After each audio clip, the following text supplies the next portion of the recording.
to another edition of All Three Sports TV. Today we're going to be talking about changing a Clincher tire. Important fact to know, so you don't get stranded in the middle of the street, God knows where, or worse yet, lose a lot of time in a race. Once we go through this, you should be able to target time, change a tire in about 3 minutes. So here we go.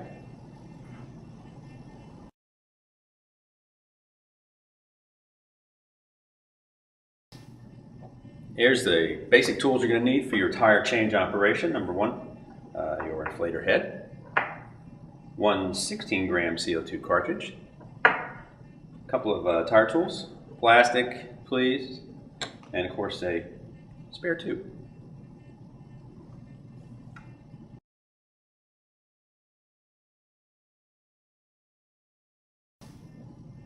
All right, first thing we need to locate on our now flat tire is stem location, because we're now going to go find a spot on the tire directly across from the stem.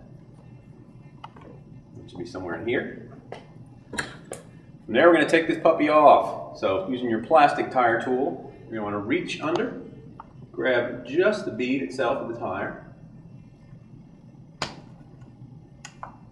and pull it over the outside of the rim. Now, two ways to go from here. We can either press down with our thumb to keep that bead out, drag the tire tool across the tire, or using a second tire tool, reach under, grab out another piece of bead, and drag it around, removing the entire bead from the rim.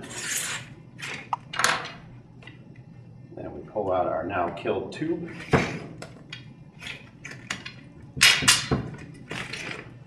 On step two.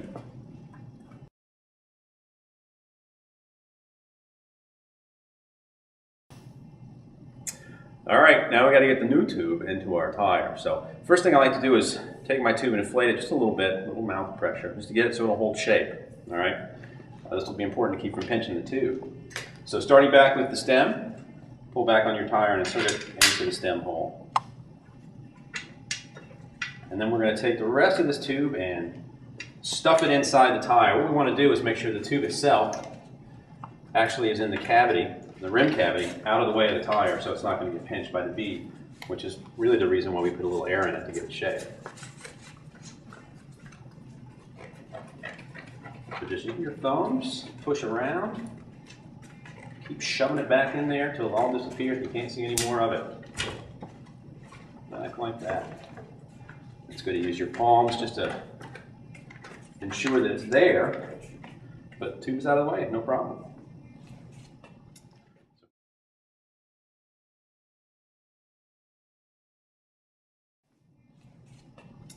So from here, we're going to start with the stem end again, pushing the other side of the bead into the rim surface. From here, you're going to want to push back on your stem. That just lets the bead set inside the rim and then pull it back. And then we just take our thumbs and work the rest of the way around, much like we did with the tube, and get this bead back where it belongs. Now from here, it's just a matter of taking your thumbs and pushing the rest of that bead up over the top of the tire. It can take a little work, but you run less of a risk of pinching your tube if you do it this way. If you have to, take your thumb and your whole palm and push it over like that. There we go.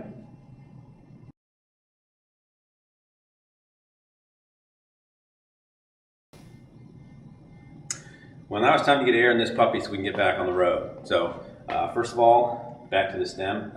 Make sure that the little stem nut on top is screwed out, otherwise you'll be spraying your cartridge all over your hand.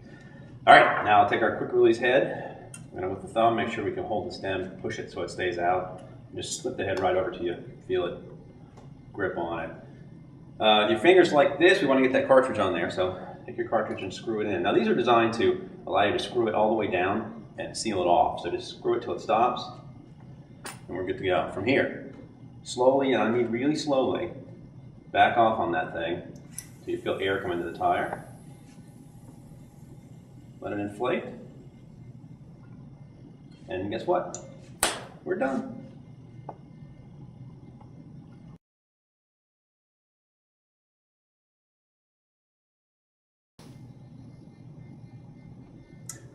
So let's review a little bit, and we'll talk specifically about some of the common pratfalls of tire changing where people fall short or end up back on their butts.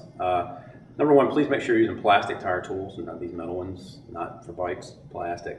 Also, when you're reinserting your tube, make sure you've got a little bit of air in it so it holds its shape and that you completely push it out of the way so you minimize the risk of a pinch flat as you reseat that second bead.